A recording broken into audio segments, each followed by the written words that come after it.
The first thing she said to me wasn't, "Hello." It wasn't even, "Thank you." Instead, she looked straight into my eyes, her expression cold and guarded, and said, "You won't last a week living with me." Her voice was calm, but the message was clear.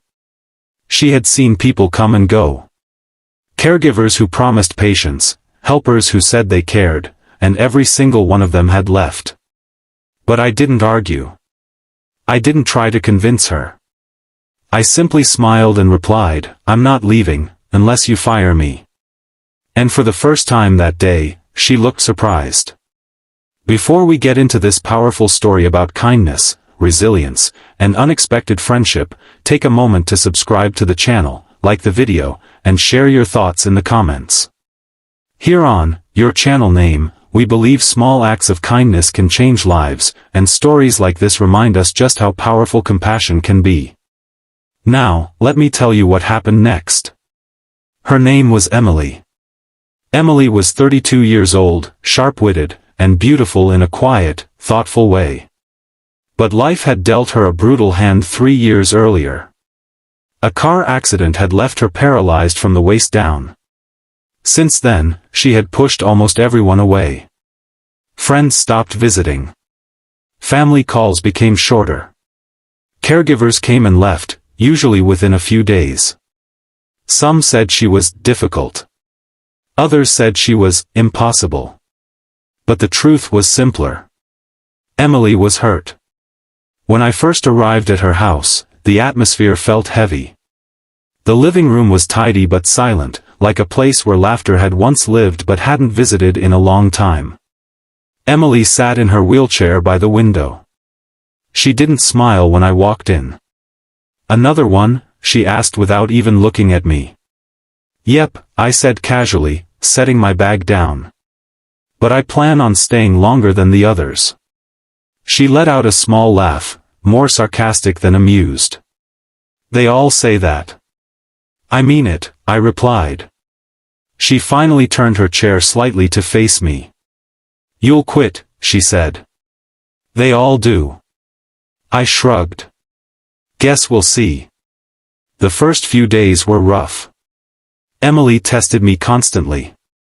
She'd ask for something, then say she didn't want it. She'd complain about the food, the temperature, the noise outside. Once she even accused me of moving a book that hadn't been touched in weeks. But I realized something quickly. She wasn't trying to be cruel. She was trying to see when I'd break. And I understood why. When someone has been abandoned enough times, they stop trusting promises. They start expecting people to leave. So instead of getting frustrated, I stayed calm. If she complained about breakfast, I asked what she preferred. If she criticized something, I fixed it without arguing. And when she snapped at me, I simply said, "It's okay." One evening about 5 days in, I made dinner and placed it on the table.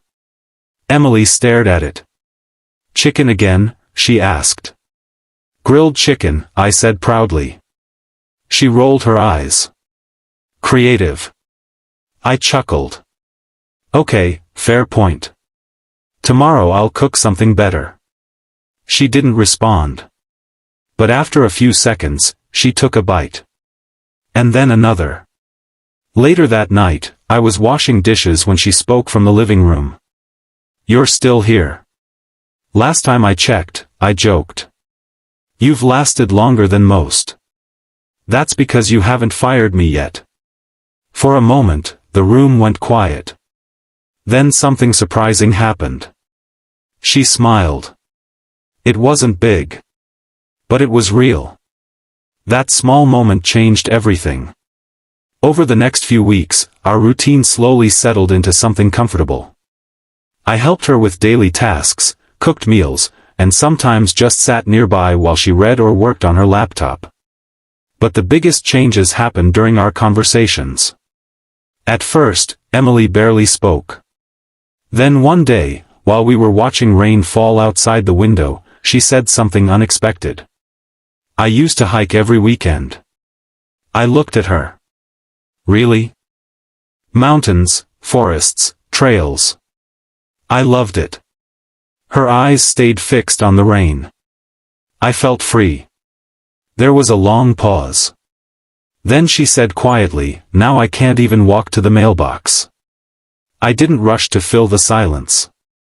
Sometimes kindness means simply listening. Finally, I said, "Maybe you can't hike right now, but that doesn't mean life stopped." She didn't respond, but I noticed something in her expression. Not anger. Not sadness. Something softer. Hope. The real turning point happened about 2 months later. I came into the living room one morning and found Emily staring at an old photo album. "Who's this?" I asked. She showed me a picture of herself standing on top of a mountain, arms raised, smiling widely. "That was 3 years ago," she said. "You look happy." I was. She closed the album slowly. "Everything changed after the accident." Her voice cracked. "I lost my independence. My job. My friends." I sat down nearby. "You didn't lose everything." She looked at me with tired eyes. "Didn't I?" I shook my head gently. "You still have your strength. Your mind. Your heart." She laughed softly. "That sounds like something from a motivational poster." "Maybe," I admitted. "But it's still true." Another quiet moment passed. Then she asked a question that caught me off guard. "Why are you still here?" I tilted my head. "What do you mean?" "You could work anywhere," she said. "Better pay. Easier clients." I thought about it for a second. Then I answered honestly. "Because you matter." Her eyes widened slightly. I continued. "Everyone deserves someone who won't give up on them." Emily looked down at her hands. For a moment, she didn't speak. Then I saw something I hadn't seen before. Tears. "I pushed everyone away," she whispered. "I know. I was angry." "That makes sense." She wiped her eyes quickly. "I didn't think anyone would stay." I smiled softly. "Well, I did say I'm not leaving unless you fire me." She laughed through her tears. And that laugh felt like sunshine breaking through clouds. After that day, things changed in ways I never expected. Emily began opening up more. She started working on online projects again. She even asked me one afternoon, "Do you think we could go outside today?" It was just a short trip to the park. But when we rolled her wheelchair along the path, the look on her face said everything. The wind moved through her hair. Children laughed nearby. And for the first time since I met her, Emily looked truly alive. "Thank you," she said quietly.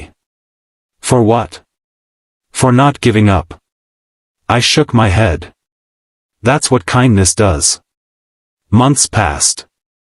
Emily grew stronger emotionally, more confident, more hopeful. One evening while we were having dinner, she looked at me with a playful smile. "You know something?" "What?" "I'm glad you didn't quit. I'm glad you didn't fire me." She laughed again. And in that moment, I realized something powerful. Kindness doesn't always look dramatic. Sometimes it's quiet. Sometimes it's patience. Sometimes it's simply staying when others walk away. Because the truth is, you never know how much someone is hurting behind their walls. And sometimes, one person choosing to care can slowly rebuild a life. Emily once told me something I'll never forget. "Kindness didn't fix everything," she said. "But it reminded me I was still worth something." And that's the power of compassion. Not to erase pain, but to help someone believe in tomorrow again. So if you take one thing from this story, let it be this. A small act of kindness might seem ordinary to you. But to someone else, it could mean everything. Thank you for watching this story on your channel name. If this story touched your heart, don't forget to like the video, subscribe to the channel, and share it with someone who might need a reminder that kindness still exists in this world. And remember, you never know whose life you might change, just by choosing to care.